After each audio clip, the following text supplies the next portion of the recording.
How on earth did he get in there?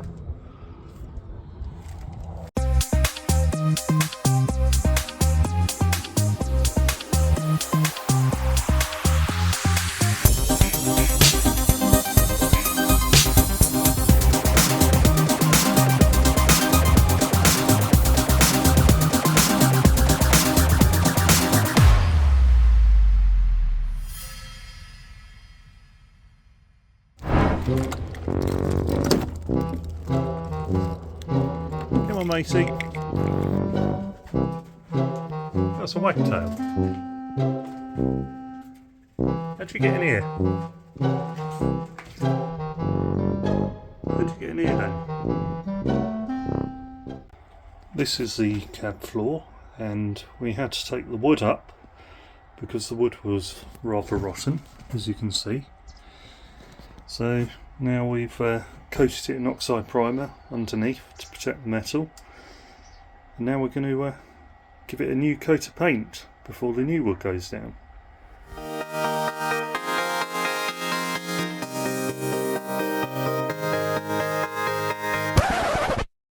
Now we could watch me paint for half an hour, or we could speed the whole thing up.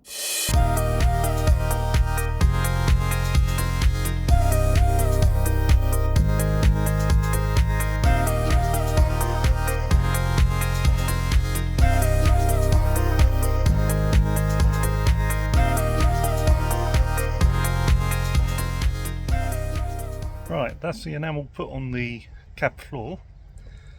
Now we've got to wait for that to dry and move on to the battery box.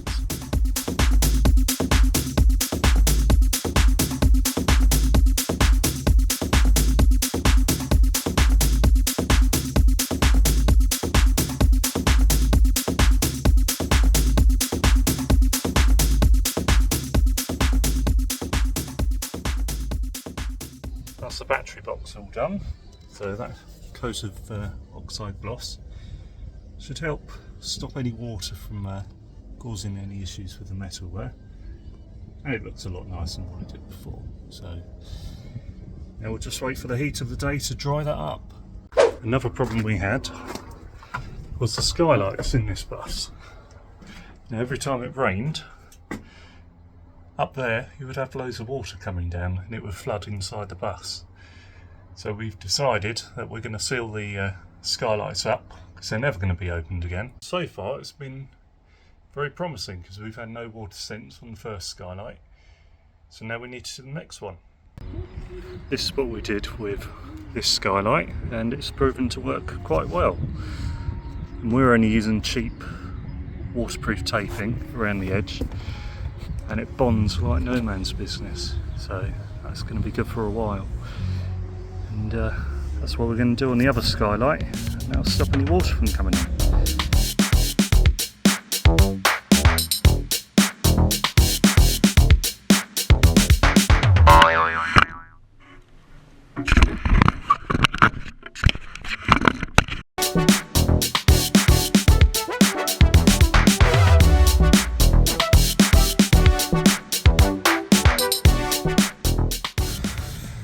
All done. Now we need to wait for some rain, but blue skies everywhere. We're going to be waiting for a while. Yeah, it's been a month. Yeah. So far we've put in these lights and some speakers, which we didn't have before. So that gives us some lighting when it's a bit darker, when we have those rainy days. And also a bit of background music, so when the bus is stationary, then we've got the ability to play background music and also have some music whilst we're working, which is most important. And that's all controlled from this panel here. That comes off a car battery for the moment, and is also powered by a transformer under here, which distributes the 12-volt power to the various accessories. So we've got light and sound for the time being. This is our soon-to-be privy again, or toilet, whatever you want to call it. At the moment it's just another walkway into the cab until I can put the wall back up. We've already had the cassette box there from previous times, so we just need to put a toilet back in there.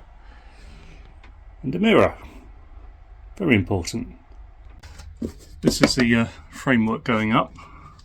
So behind there is going to be ducting to allow fresh air to come into the bus through some fans, and also hide all the wiring as well. This is the framework, which is going to separate the studio bit from the recording area. So this bit over here is going to be a recording area for the mixer, computer and everything to sit. And then this area here is going to be the recording bit, which is going to be all carpeted out.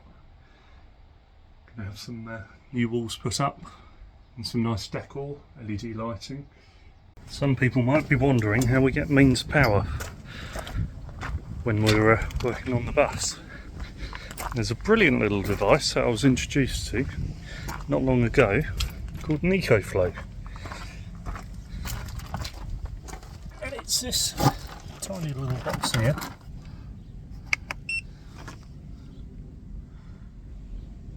It gives us mains power.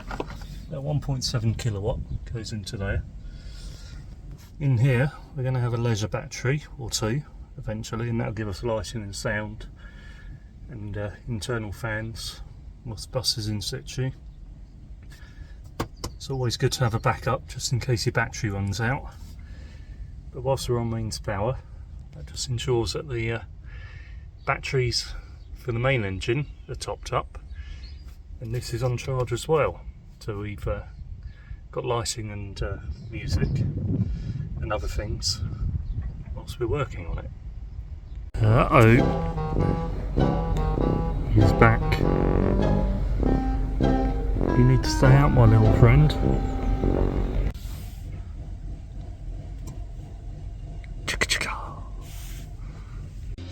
Now this is a horrible part that we need to fix.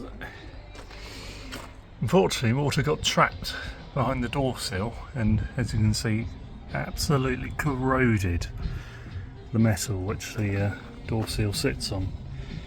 So now we've got to grind that all out and get someone in to weld a new piece of metal. So then we can put a new door seal on. Then we've got to get an attachment on here, so we can put a door seal along there as well, because the gap between here is where I think our little whitetail friend came in. I don't think he knows how to get out yet. The front bumper's looking in a bit of a sorry state. These are made of stainless steel, and over time that's just been subject to water and corroded. But thankfully you can pick these up quite cheaply. So it's just a case of getting that off and replacing it and getting it sprayed in the right colour. Now, not my most favourite place to be, but yeah, this is the chassis.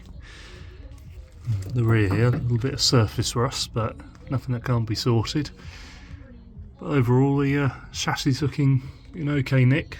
Still needs a bit of grinding over there to get all the flaky bits off, but yeah, nothing that really concerns us, so it should be roadworthy eventually. So as the days have been going on, I've cut out some plywood to replace the boards which were there previously. I'll show you those in a minute. A little attempt to stop our wagtail friend coming back in. I'm sure he'll find a way, but there we go. So these are the old bits of wood that were on the floor. You can tell they've been subject to a fair bit of moisture over time. So with this plyboard here, just trace around it, and I've got my jigsaw next time. We'll cut some new boards, and then with some self-tapping screws we'll just attach that to the metal floor, and then we'll overlay it with some proper flooring. Well, it's absolutely baking hot. I think I've done enough for the day, so time to close up.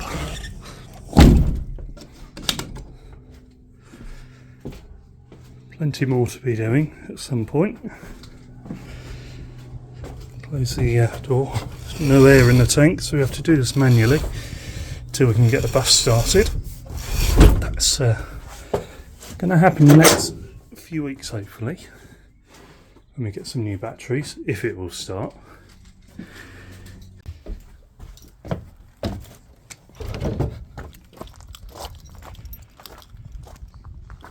Those up the front, nothing in there really.